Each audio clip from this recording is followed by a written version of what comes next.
ASC academy एक ASC talent Hunt exam लेके आ रहा है, जिसमें 10th क्लास के बच्चों के लिए 11 साइकिल प्राइजेस रखे गए हैं और 8th-9th क्लास के बच्चों के लिए साइकिल और कैश प्राइज रखा गया है। स्कैन करके रजिस्टर करें। कुर्सी पे बैठने वालों को जमीन की अहमियत याद रहे, सच दिखाते हैं। सच का सामना में आपका एक बार फिर स्वागत है। बिस्मिल्लाहिर्रहमानिर्रहीम। 20 नवंबर 2024 महाराष्ट्र असेंबली का इलेक्शन है। आज मैं आप लोगों के सामने अपील करने के लिए लाइव प्रेस कॉन्फ्रेंस कर रहा हूं। आज ये स्पेशल प्रेस कॉन्फ्रेंस है पावरलूम बुनकर भाइयों के लिए।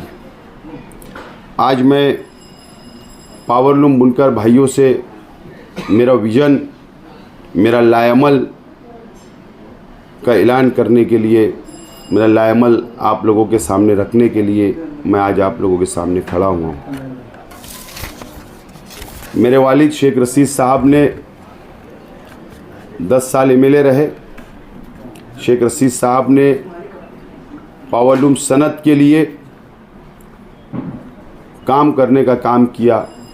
55 करोड़ रुपया सब्सिडी दिलाने का काम मेरे वालिद शेख रशीद साहब ने और उनके दोस्त साथी रशीद ताहिर मोमिन साहब ने, ये 2 एमएलए उस वक्त महाराष्ट्र असेंबली के अंदर थे। उन्होंने विलासराव देशमुख साहब की हुकूमत थी, लड़कर जहाँ किसान भाइयों को सब्सिडी दी जाती, बेनिफिट दिया जाता, तो शेख रशीद साहब और रशीद ताहिर मोमिन साहब ने भी उस वक्त असेंबली हाउस में एहतजाज किया कि किसान भाइयों को अगर आप सब्सिडी देते हो तो पावरलूम बुनकर भाइयों को भी सब्सिडी मिलना चाहिए।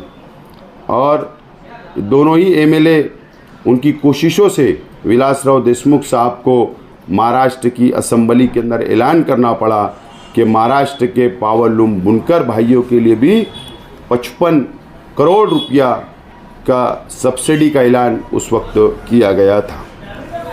आप लोगों को याद होगा कि 1995 में जब बीजेपी और शिवसेना की सरकार थी, शेख रशीद साहब सदर बल्दिया थे। उस वक्त फिक्स पावर लूम बिल की तहरीक चली थी।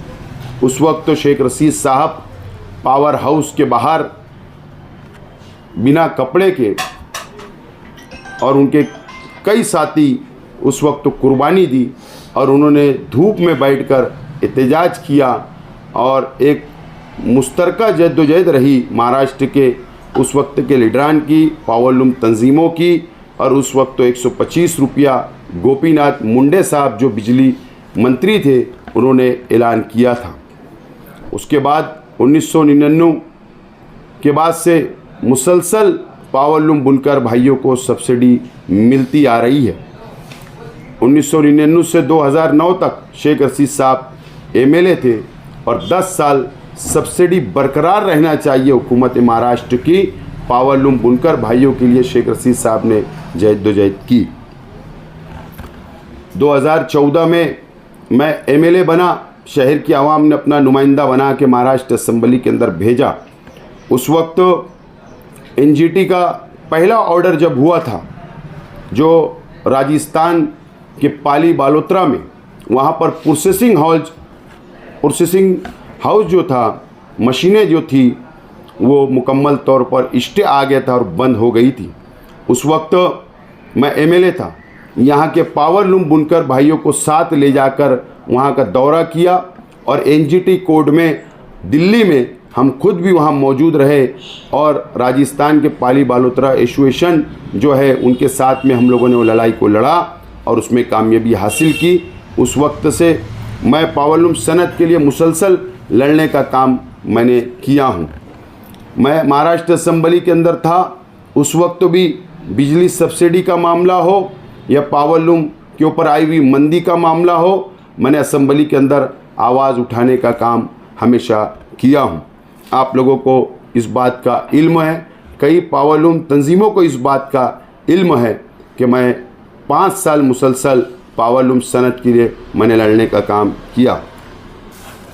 आप लोगों को पता है कि जब एनजीटी का दूसरा केस मुकामी एक शख्स ने एनजीटी के अंदर वो कंप्लेन फाइल की और उस वक्त पोल्यूशन कंट्रोल बोर्ड एनजीटी के कोर्ट के ऑर्डर के मुताबिक pollution control board, municipal corporation, police department और कलेक्टर, ये तमाम ही डिपार्टमेंट ने मिलकर मालेगांव शहर की साइजिंगों को बंद कर दिया था, सील कर दिया था और प्लास्टिक कारखाने भी उस वक्त सील कर दिए गए थे। उस वक्त शहर बंद हो चुका था, बेरोज़गारी बढ़ गई थी और उस वक्त मौजूदा एमएलए जो थे उन्होंने कोई रहनुमाई नहीं की, लेकिन मैं साबिक एमएलए होने के बावजूद हम लोगों ने, मैं और मेरे कई साथियों ने मिलकर मालेगांव शहर के साइजिंग मालकान की मदद की, टेक्निकल मदद की, पेपर वर्क तैयार करने की मदद की और हम लोगों ने मिलकर ये लड़ाई को लड़ा और हम लोगों ने एनजीटी कोर्ट के अंदर ये लड़ाई को जीता। और उसके बाद साइजिंग मालकान इस बात के गवाह है।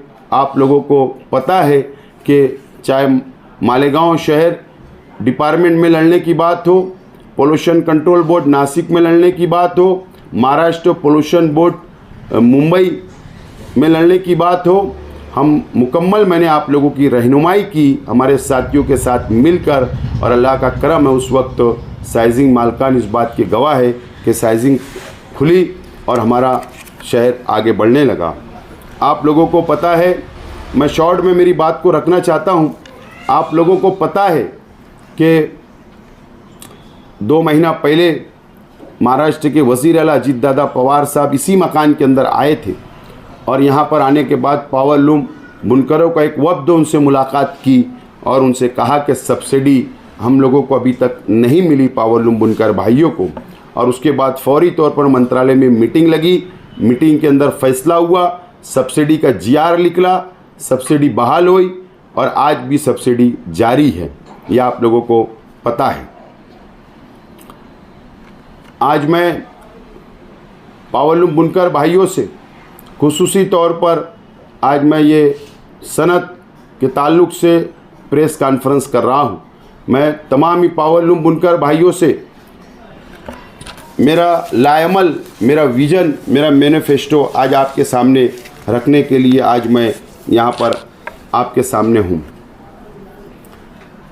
मैंने आप लोगों से वादा किया हूँ इलेक्शन प्रचार में, मैनिफेस्टो में, कि मालेगांव शहर के बुनकर भाई जो 24 लूम के कारखाना है उसके ऊपर सोलार हुकूमत की तरफ से मुफ्त में लगाकर देने का वादा मैंने आप लोगों से किया हूँ। कई लोगों की मुखालफत हो रही, ठीक है, मुखालफत करने वाले मुखालफत करते रहेंगे, लेकिन मैंने कोई हवा में वादा नहीं किया हूँ। मैंने मुकम्मल जानकारी लेकर, मालूमात लेकर मैंने आप लोगों से वादा किया हूँ। मैंने प्रकाशगढ़ जो मुंबई के अंदर बांद्रा में ऑफिस है बिजली डिपार्टमेंट का, ऊर्जा डिपार्टमेंट का, मैंने वहाँ के ऑफिसरान से मैंने बातचीत किया और मैंने कहा कि 24 लूम का जो कारखाना है उस पर सोलार हमको मुफ्त में लगाना है। तो मैं वादा कर रहा हूँ, क्या ये पॉसिबल है, क्या हम ये कर सकते हैं? मैंने उनसे सवाल किया तो उन्होंने पॉजिटिव जवाब दिया। उन्होंने कहा कि अगर आप कोशिश करेंगे तो ज़रूर ये काम हो सकता है। मेरे पास दलील है, दलील इस तरीके से है कि आज 24 लूम का जो पावर बिल आता है वो पावर बिल 24,000-25,000 रुपया आता है। आज मुझे इस बात का भी इल्म है, पता है कि एक 24 लूम का जो कारखाना होता तो मालक भी हम ही होते और मज़दूर भी हमारे अपने परिवार के होते, मुकादम भी हमारे अपने परिवार का होता और नरी भरना रहता तो वो भी घर के बच्चे और हमारी घर की ख़वातीन करती है। और इस तरीके से एक बड़ा परिवार 24 लूम के कारखाने इसके ऊपर चलता है। लेकिन जब बिजली बिल आता है तो हम लोग टूट जाते हैं, हमारे पास रुपया पैसा नहीं होता है, मंदी तेज़ी हमारे साथ लगी हुई रहती है, इसके लिए टूट जाते हैं तो 25,000-24,000 रुपये बिल आता है।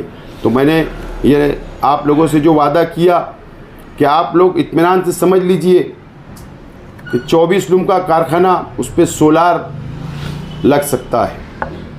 4 दिन पहले प्रेस कॉन्फ्रेंस, आरिफ नसीम खान जो मालदा सेवार के बुनकर हैं, नसीम खान साहब जो पावर लूम बुनकर हैं, साइजिंग के और 200 पावर लूम के ऊपर आज वो सोलार लगवाकर लूम भी चल रहा है और साइजिंग भी चल रही है। और इसके ऊपर इत्मीनान से आराम से सोलार लगाने के बाद 24 घंटा पावर लूम चल सकता है।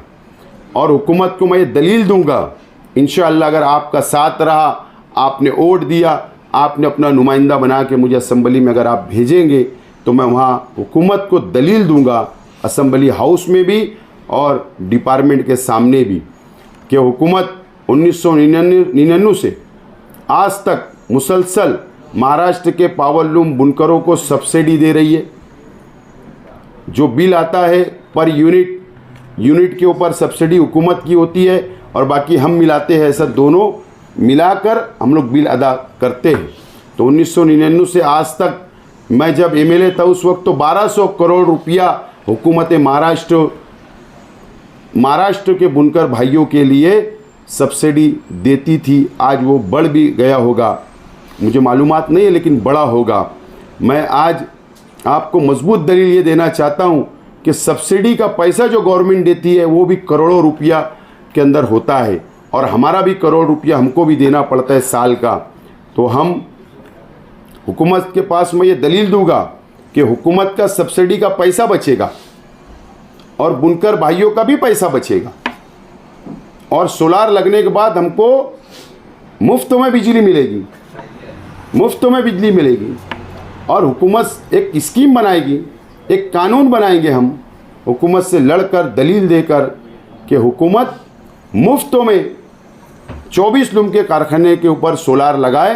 1 टाइम पैसा हुकूमत खर्च करे, 1 टाइम, क्योंकि हुकूमत तो हर साल खर्चा कर ही रही है सब्सिडी के नाम पर। तो 1 टाइम अगर खर्चा हुकूमत कर देगी तो हुकूमत का आइंदा भी पैसा बचेगा और बुनकर भाइयों का भी पैसा बचेगा। इस तरीके से ये स्कीम हम बना सकते हैं, सक्सेस कर सकते हैं, कामयाब कर सकते हैं और हमारा हज़ारों रुपया महीने का बचेगा। तो ये पैसा हमारे पावर लूम की, हमको सनत के लिए, तरक्की करने के लिए, हमारे रोज़गार के लिए, हमारे फैमिली के लिए ये पैसा काम आएगा। मैं आज आप लोगों से वादा करता हूँ कि आप लोग इस स्कीम को समझिए। जो मैं स्कीम की बात कर रहा हूँ, जो मैं मजबूत दलील देने वाला हूँ, जो मैं आपका फ़ायदा करने वाला हूँ, मैं जो हुकूमत से लड़कर आपका स्कीम बना सकता हूँ, तो आपसे मैं अपील करता हूँ कि आप मुझे एक मौका ज़रूर दें।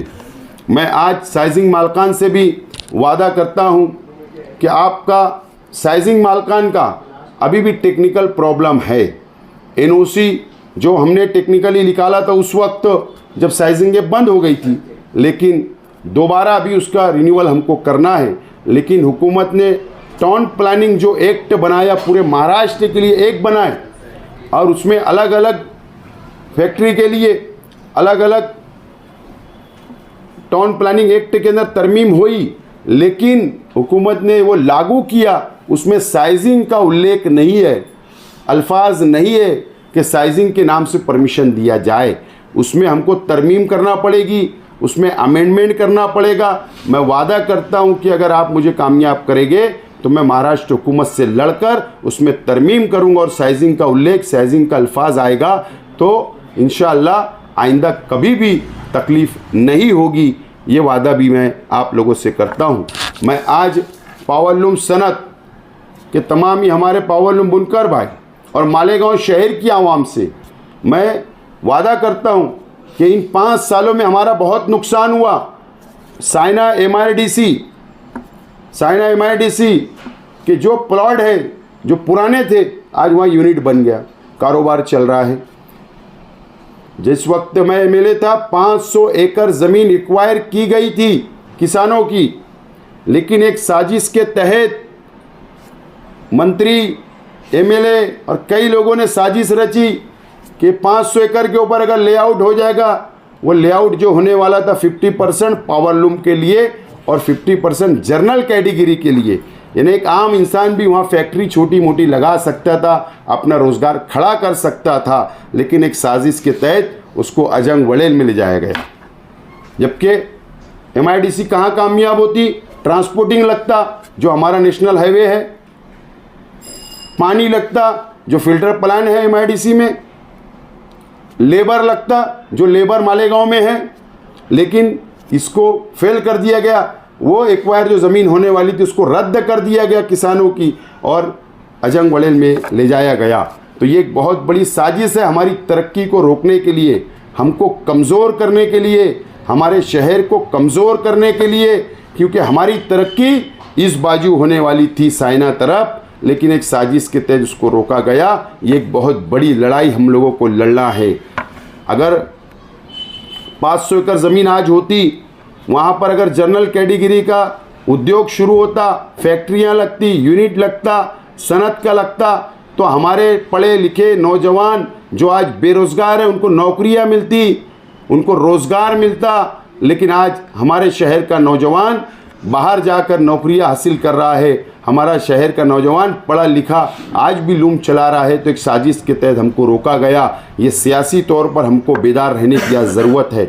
मैं वादा करता हूँ कि अगर आप लोग ने मुझे मौका दिया, MLA बनाया, तो इंशाल्लाह वो साइना MIDC दोबारा ओपन करके हमको आगे बढ़ाना पड़ेगा। मैं ये तमाम ही बातें आज आप लोगों से मुझे मेरी बात को रखना था। मुझे उम्मीद है कि इस मर्तबा पावरलूम सनत, पावरलूम बुनकर भाई, साइजिंग मालकान और शहर की आवाम मुझको मौका देंगी। मुझे पूरा तजुर्बा है, 5 साल MLA था, मुकम्मल तजुर्बा मुझको, पावरलूम सनत के मसाइल मुझे समझते हैं, मुझे स्टडी है, मैं हुकूमत तक लड़ सकता हूँ, असम्बली में लड़ सकता हूँ और आपके मसाइल मैं हल कर सकता हूँ। आप इस बात को भूलिए ना कि 2019 से 2024 तक आपको कितनी तकलीफ़ उठाना पड़ी। आज के MLA साहब मुकम्मल तौर पर नाकाम हुए, आपके वो कोई काम नहीं आए, आपकी रहनुमाई नहीं की, आपकी कोई मदद नहीं की, आप अपने बलबूते के ऊपर आगे बढ़ रहे हो। और इन 5 सालों के अंदर भी मैं साबिक MLA होने के बावजूद भी मैं आप लोगों के साथ खड़ा रहा और मैं वादा करता हूं कि इंशाअल्लाह अगर आप लोगों ने मुझे कामयाब किया तो मैं सबको साथ लेकर चलूँगा। पावरलूम सनत के लिए मैं एक भी वादा करता हूं कि हर 2 महीना 3 महीने के अंदर हम लोग सर जोड़कर बैठेंगे हमारी सनत के डेवलप के लिए, हमारी सनत को आगे बढ़ाने के लिए, मसाइल को हल करने के लिए। मैं सबको बुलाऊंगा हर 2-3 महीने में और बैठकर एक लायमल तैयार करके हम लोग आगे जा सकते हैं।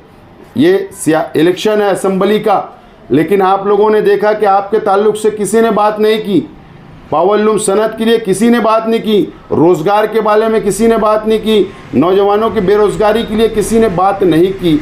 लेकिन मैं आपसे विजन लेकर आया हूँ, मैनिफेस्टो लेकर आया हूँ, वादा कर रहा हूँ और मुझे पूरा तजुर्बा है। मैं इंशाल्लाह आपका काम कर सकता हूँ, मेरे अंदर काबिलियत है, मैं मुकम्मल स्टडी रखता हूँ और मैं लड़कर आपका साथ दे सकता हूँ। मैं आज आपसे दोबारा वादा करता हूँ कि मैं तमामी काम करूँगा। मैं आपसे अपील करता कि 20 तारीख को जो इलेक्शन हो रहा है, मेरी निशानी 3 नंबर बटन है, रिक्शा निशान है, आप मुझे वोट देकर कामयाब करें। मुझे उम्मीद है कि इस मर्तबा शहर की आवाम, शहर का बुनकर, शहर का मज़दूर मेरे साथ खड़ा रहेगा, मुझे कामयाब करेगा। इसीलिए आज मैंने पावरलूम सनत के लिए स्पेशल आज मैंने ये प्रेस कॉन्फ्रेंस रखी है। आप मेरी प्रेस कॉन्फ्रेंस मुकम्मल देखिए, मेरी बात को समझिए, सोचिए और फैसला करें। और उम्मीद है कि आप मुझे वोट देकर भारी अक्सरियत से महाराष्ट्र असेंबली के अंदर पहुंचाएंगे। बहुत बहुत शुक्रिया। अल्लाह हाफिज़।